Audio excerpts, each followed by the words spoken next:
शुभ प्रभात। आइए हम आज सेनापति के ऋतु वर्णन का व्याख्या करते हैं।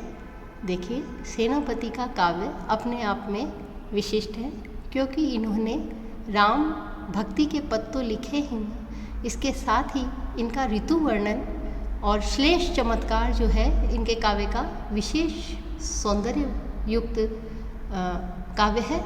और ऋतु वर्णन में इन्होंने बहुत सुंदर वर्णन किया है। वैसे भी काव्य में ऋतु वर्णन और 6 मासा और 12 मासा का वर्णन रीतिकालीन कवियों ने अपने काव्य के अंतर्गत विशिष्ट रूप में किया है। यही सेनापति के काव्य में भी वर्णित है। पहला जो पद है उसके अंदर कवि ने बसंत ऋतु का सुंदर वर्णन किया है और साथ ही इसमें श्लेष के चमत्कार से चतुरंगिणी सेना लेकर कोई राजा जैसे निकलता है उसका वर्णन भी इसमें हुआ है। देखो, बरन बरन तरु फूले उपवन है। बसंत ऋतु में अनेकानेक वर्ण के नाना प्रकार के फूल जो है उपवन में खिले हैं। ठीक वैसे ही जैसे कोई राजा अपनी चतुरंगिणी सेना के साथ, है ना, पैदल, अश्व, गज और रथ, ऐसे चारों प्रकार की सेना के साथ कोई सेनापति निकल रहा हो, राजा निकल रहा हो, उस प्रकार से बसंत ऋतु का वर्णन कवि ने किया है। बंदी जिमी बोलत विरद वीर कोकिल है। जैसे राजा के साथ साथ कवि गुणगान करते हुए उनकी विरद की गाथाएं गाते हुए निकलते हैं, वैसे ही बसंत ऋतु के आते ही कोकिला जो है बोलने लगती है ना। कोकिला आगे आगे बोलकर ये बताती है कि बसंत आ गया है। कुहू कुहू की आवाज़ चारों तरफ हो जाती है। ठीक वैसे ही युद्ध के निकला हुआ कोई राजा, उसके साथ उसके कवि जो है उनकी विरत के गान करते हुए चलते हैं। गूंजत मधुप गान गुन गहियत है। और कोयल के साथ साथ मधुप भंवरे भी गुनगुनाते गूंज करते हुए चारों तरफ जा रहे हैं, है ना। गुन गहियत है, इसी गुण को ग्रहण करते हुए जा रहे हैं। आवे आसपास पुहूपन की सुवास, आसपास खुशबू, पुष्पों की खुशबू चारों तरफ महकी हुई रहती है वातावरण में। ठीक वैसे ही जैसे राजा की सवारी निकले या राजा जब निकलता है तो उसकी इत्र और अनेक सुगंधित जो वो लोग लगा के निकलते हैं, ऐसी खुशबू से सौंधे की सुगंध मांझ सने रहे। जैसे सौंधे की सुगंध नहीं, इत्र की खुशबू से सने वो लोग निकलते हैं, उसी प्रकार से बसंत ऋतु में पुष्पों की खुशबू वातावरण में चारों तरफ फैली हुई है। शोभा को समाज सेनापति सुरसाज, है ना। अपनी शोभा को समाज में बताने के लिए सेनापति कवि कहते हैं कि राजा अपने हर प्रकार की चीज़ें, अपने हर प्रकार की चतुरंगिणी सेना और कवि सब चीज़ों को साथ लेकर चलता है। ठीक वैसे ही आज बसंत ऋतुराज आ रहा है। उसके साथ ही फूलों की खुशबू है, कोयल और भंवरे उसके गीत गाते हुए चल रहे हैं। अतः अत्यंत सुंदर वर्णन इन्होंने इसके अंदर किया है। यानी क्या श्लेष का चमत्कार है यहाँ पर, और साथ ही उपमा का वैसे और जैसे, है ना। तो यहाँ पर उदाहरण अलंकार के साथ उपमा का सौंदर्य भी चारों ओर दिखाई दे रहा है। भाषा अत्यंत सुंदर है। तो दोनों का, बसंत ऋतु का और राजा का सुंदर वर्णन उन्होंने इस पद के अंदर किया है। देखिए, हम अगला पद देखते हैं। मलय समीर शुभ सौरभ धरन धीर। यहाँ पर भी बसंत ऋतु का ही वर्णन है। हवा ने खुशबू अपने अंदर धारण कर लिए, पुष्प चारों तरफ महक रहे हैं, तो उनकी खुशबू वायु के अंदर समाहित हो गई है। तो सौरभ धरन धीर, उस खुशबू से कोई धैर्यवान होता है, वो ही धैर्य को धारण करता है। बाकी वो देखता है ये खुशबू कहाँ से आ रही है, चारों तरफ व्याकुल होकर देखता है। सरबर निर्जन मज्जन के कार्य को, है ना। सरबर, चारों तरफ पानी, सरोवर भरे हुए हैं। मनुष्य के मज्जन शब्द यानी माजरे, मर्जन करने के लिए, यानी स्नान आदि इत्यादि करने के लिए चारों तरफ सरोवर में पानी भरा है। मधुकर पुंज पुनि मंजुल करत गुंज। अब पुनः मधुकर जो है अपनी गूंज कर रहे हैं। मंजुल, अत्यंत मन भावन गूंज मधुकर की हो रही है। सुधरत कुंज सम सदन समाज के, और कुंज के समान समाज के लोगों के घर जो है ना, वह भी किस प्रकार कुंज के समान सुधर गए हैं, यानी घर के आसपास भी लोगों ने पुष्प वाटिका लगा रखी है, वह भी अत्यंत सुंदर वसंत ऋतु में हो गई है। तो ऐसा प्रतीत होता है कि घर भी कैसे हो गए, कुंज के समान हो गया। तो उपमा अलंकार हो गया ना, सम शब्द है। व्याकुल वियोगी जोग के सके न जोगी, ऐसा सुंदर वातावरण है कि इसके अंदर जो योगी है वो भी योग नहीं कर सकते, और वियोगी तो अत्यंत व्याकुल हो गए हैं, वियोगी तो अत्यंत दुखित हो रहे हैं इतने सुंदर वातावरण में। तहाँ विहरत भोगी सेनापति सुख साज के। इस मौसम में, इस वसंत ऋतु में तो केवल भोगी ही आनंद लेता है, और वो अपने सुख साज को, सुखों के जितने भी साधन है उनका उपयोग करता है। सघन तरु लसत, चारों तरफ वृक्ष अत्यंत सुंदर हो गए हैं क्योंकि उसमें नए नए पत्ते आ गए, कोपले फूट गई है, अंदर सुवासिस है, और कोयल जो है वह कुल 100 के समूह में अत्यंत तेज आवाज में कोयल बोल रही है।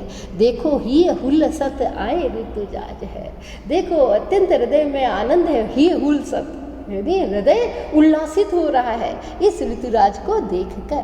तो ऋतुराज का सुंदर वर्णन कवि ने यहाँ किया है। उपमा अलंकार है, अनुप्रास का सुंदर सौंदर्य है ना, मलय समीर शुभ सौरभ धरन धीर, इस प्रकार से थोड़ा सा नाद सौंदर्य भी हमें यहाँ दिखाई दे रहा है ना, मंजुल करत सुधरत कुंज संभ सदन समाल के, इस प्रकार से नाद सौंदर्य भी दिखाई दे रहा है। अनुप्रास का सौंदर्य है, पिक कुल है ना, 100 कोयल का समूह है ना, लसत सुंदर लग रहे हैं वृक्ष इत्यादि। तो सुंदर प्रकृति का वर्णन यहाँ किया है, वसंत ऋतु का वर्णन। अगला जो पद है वह देखो गर्मी का वर्णन किया है।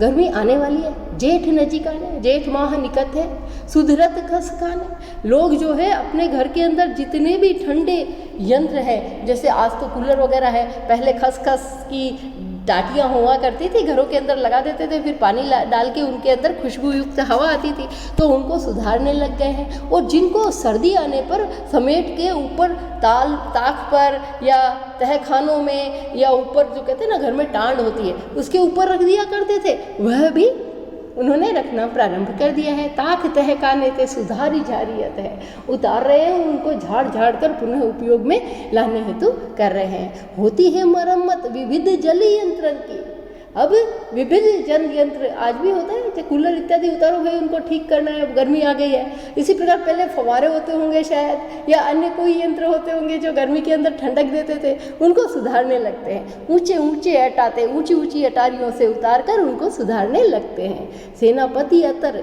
गुलाब अगर जा साजी, है ना, सेनापति कहते हैं लोग इत्र, और कौन से इत्र, कौन से गुलाब आदि के, है ना, और अगर जा आदि के जो है वो इत्र थे वो लगाने लगे हैं, और पतली पतली मालाएं खरीदने लगे हैं। सार तार हार मोल ले ले धारियत है, उनको लेकर घर, पहले जो सर्दियों में मोटी मालाएं भी पहन लेते थे और अब वो बारीक पतली मालाएं ले लेकर पहनने लगे हैं। इस प्रकार से इन्होंने ग्रीष्म का सुंदर वर्णन किया। ग्रीष्म के बासर वराई वे कोई सिरे सब, ग्रीष्म ऋतु को व्यतीत करने के लिए कैसे व्यतीत करें, ताकि शीतलता मिल सके, सिरे शीतलता मिल सके। राज भोज काज यो संभारी, और तो और खाने पीने के लिए भी शीतल शीतल सामग्री बनाने लगे हैं, जैसे ठंडी है, छाछ है, दही है इत्यादि चीज़ों को संभालने लगे हैं। तो शीतल ग्रीष्म ऋतु का अत्यंत सुंदर आलम्बन रूप में वर्णन किया है ना, प्रकृति का आलम्बन रूप में सेनापति ने वर्णन इस पद के अंदर किया है, और ग्रीष्म ऋतु का वर्णन इन्होंने सुंदर शब्दों के अंदर किया है। देखिए अगला पद देखते हम, ये बहुत ही विशेष पद है और इसके अंदर एक साथ श्लेष के चमत्कार से 2 ऋतुओं का वर्णन किया है। एक ऋतु है गर्मी, दूसरी ऋतु है वर्षा। तो पहला वर्णन देखते हम ग्रीष्म ऋतु का। देखो छिति अंबर जले है चारी ओर, आओ देखते हैं। धरती और आसमान सब जल रहे हैं, गर्मी के कारण जल रहे हैं, और 3 तरवर ही को रूप हरियो, 3 से लगाकर पेड़ तक सबका सौंदर्य हरण कर लिया है, सबका सौंदर्य गर्मी ने सोख लिया है। महाझर लागे, महान झड़ी लगी हुई है, किसकी, गर्मी की, जैसे लपटें बरस रही हो, भादव की होती जैसे, है ना, जिस प्रकार से गर्मी के अंदर गर्मी में तेज सूर्य की रोशनी पड़ रही है, इसलिए महाझड़ी लगी हुई है। जलद पवन तन सेक मानो पड़े है, मानो हवा जो है उसने तो बादल को दूर भगा दिया है, और शरीर जो है पूरी तरह सिक रहा है, शरीर पूरी तरह सिक रहा है और बादलों ने हवा का ही रूप धारण कर लिया, शरीर धारण कर लिया है। मानो पर्यो है उत्प्रेक्षा अलंकार के द्वारा कि बादल तो हवा के रूप में गायब ही हो गए हैं, हवा जैसे दिखाई नहीं देती वैसे बादल भी दिखाई नहीं देते। तारुण तरनी तरे दधि सुख पावे सब, अत्यंत दारुण रूप में नदियाँ बह रही है, नदियाँ पूरी सूख गई है। और क्षीरी घन शाह चाही बेकोचित, शीतलता भी घनी चाहने के लिए अपने चित्त में धारण किया है, कहीं तो ठंडक मिल जाए, इस प्रकार से शीतलता उस ठंडक में जाकर बैठ जाए तो वो स्वयं भी चाहने लगी है। तो मानवीयकरण अलंकार है, बादल का भी इन्होंने मानवीयकरण किया और यहाँ भी पुनः मानवीयकरण का अलंकार किया। प्रकृति का देखो चतुराई सेनापति कविताई की जो ग्रीष्म विषम वर्षा को सम कर्यो है। देखो सेनापति की कविता की जो चतुराई है वह जरा देखो तो सही, क्योंकि उन्होंने ग्रीष्म ऋतु का वर्णन भी वर्षा ऋतु के समान ही किया है। अगला दूसरा देखो, इसके अंदर हम पुनः वर्णन देखते हैं वर्षा ऋतु का। देखे छिति अंबर जले है, देखो धरती और आसमान चारों तरफ जल ही जल दिखाई दे रहा है, तिनके से लगाकर वृक्ष तक सब कुछ हरा हो गया है, तीन तरवर है ना, सब कुछ हरा ही हरा हो गया है। अब तो वर्षा की भयंकर झड़ी लग गई है। भादवे के महीने में ना, भादवा हम अभ्रंश के अंदर कहते हैं, इसका मुख्य नाम होता है भाद्रपद, तो उसके अंदर महाझड़ी लग गई है। जलद पवन तन सेक मानो पड़ो है।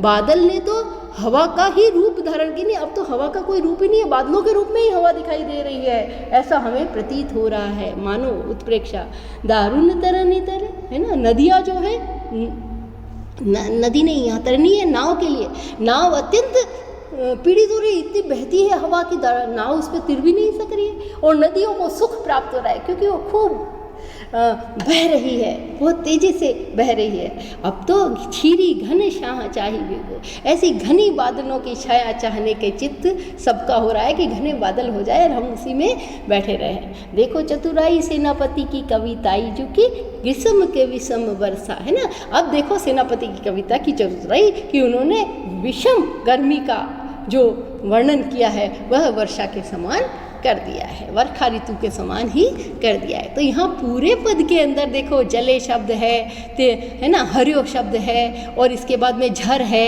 इसके बाद में सुख पावे तन तरे है ना, सुख पावे, ऐसे ही छाई चाही वो शब्द है। इन सब शब्दों के अंदर श्लेष चमत्कार हमें दिखाई दे रहा है। उत्प्रेक्षा का सौंदर्य है, मानवीयकरण अलंकार है और अनुप्रास का सौंदर्य तो सर्वत्र है। तो सेनापति ने यहाँ सुंदर वर्णन, ऋतु वर्णन उन्होंने अपने काव्य में किया है।